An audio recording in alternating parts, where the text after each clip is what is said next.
going on, everybody? So we caught an incredible SPY trade today that ended up hitting just shy of 400%. I'm going to go over what we told our members before the market opened and how we prepped everybody to take this trade and why we took this trade. So without further ado, let me go ahead and share my screen. There we go. So this was the watch list we sent our members this morning. We said we want SPY to break and retest below 410 for puts. We wanted QQQ to bounce at 313 to 312, and then AMD to bounce between 86 and 85.5. I'll explain what all that means. We took these two, and there were some nice winners, and we did not take this one, and I'll explain why we didn't take that one. So without further ado, let's go ahead and move this out of the way. Hold on one second. Put it on this screen so I can refer back to it. All right, so we're looking at the SPY hourly chart. That means every one of these candles, this red candle represents what has happened in the last hour. So if we want to go to the 4-hour chart, now this represents, every one of these candles represents what has happened in the last 4 hours. So without further ado, let's go to the hourly chart, back to the hourly chart.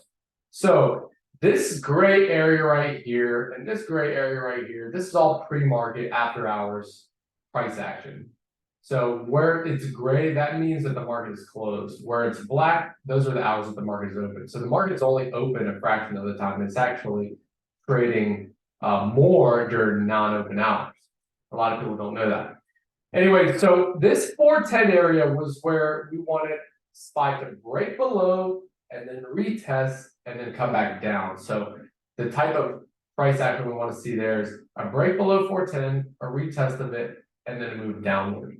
So what we did is we got into puts right here, and we actually got in a little bit early. So the reason I wanted to break at 410 is because we held it pre-market, and as you can see, we've held it almost every single time we touched it. So 1, 2, 3, 4, and then 5 pre-market. So think of it like a basketball. The first bounce is usually the highest, and the next bounce is just a little less high, and then the third one is shorter, fourth and fifth, and every subsequent bounce is a smaller bounce, right? So the same thing happens here, same concept. So you come bounce here, high bounce, next bounce, decent, next bounce, decent, next bounce, decent, and every subsequent bounce is lower. The only example where a bounce happened actually higher was on this one. But every single time we bounced here, we went higher and ended up rejecting very aggressively. And then when I saw this aggressive rejection wick during the pre-market session, I was like, okay, this could be the day where we break down below 410, and exactly that happened. So now let's explain why we entered a little early on this trade. So this is the 5-minute chart. That means every one of these candles represents 5 minutes. So notice we bounced here very high and then rejected up here at 412.3. That might have been a misprint, but hey, they gave us this data, so it's valid. And then once we opened, we came and rejected this area. So what I like to do is the pre-market session, I will chart everything that happens during the pre-market. So if we do that together, it looks like this. So you see this area that's being held, I'll put a line right there. And notice we rejected right there. And then there's another little flat area here that coincides with a rejection right here. So notice we held it here. Once we broke below, we rejected. And then this yellow line coincides with this bounce, this break, and this rejection, rejection, rejection. And once we rejected right here, and I told our members, I said, we might be able to get into puts here at 411.2, and it rejected exactly right there. The only reason we didn't is because data was dropping at 10 a.m. And I do not like to be in a trade before data drops. But hey, it was a nice rejection. If we would have gotten into the puts there, it would have been like an 800 or 900% return if we held from here all the way down here. But we entered here, so we still caught a nice gain. I digress. So let's go over why we entered here. So we rejected this area like I wanted it to. And then we came and held this 410 area. Let me throw the VWAP on, and I told our members I want SPY to wick above the VWAP and then come back down. So this is where we entered. It came up here, and as it started to wick back below the VWAP, which stands for the volume weighted average price, The VWAP, this purple line right here indicates the average price of SPY based on volume for that time frame. And so on the 5-minute chart, VWAP is a nice tool, especially in a trending day. And so as we came bounced 410 and rejected off of VWAP, this is where we entered puts. And within about I think from our entry to right here, we were up about 60-70%. I took some profits there at 69% right here. We saw lower levels. We came right back here, which is actually a nice little pre-market level. Notice during the pre-market, we bounced there, bounced there, bounced here, bounced here, bounced here, bounced here, and then we rejected generally slightly above that area. So we caught the move down into here, took some profits. The SPY moved right back into this area, rejected aggressively on increased volume. Look at this volume candle right here. So notice this volume candle is higher than the previous 10. 1, 2, 3, 4, 5, 6, 7, 8, 9, 10. All of these candles right here are lower than this volume candle. So when you see an aggressive move like that on significantly increased volume, you have to take note. And from a technical standpoint, if you're trading patterns, you have a little rising wedge right into an area of supply, bear flag right into an area of supply, rising wedge, bear flag. They're almost synonymous. This is a mix of the two. So we rejected right in that area and then moved aggressively down. Now, we don't typically see moves like we see right here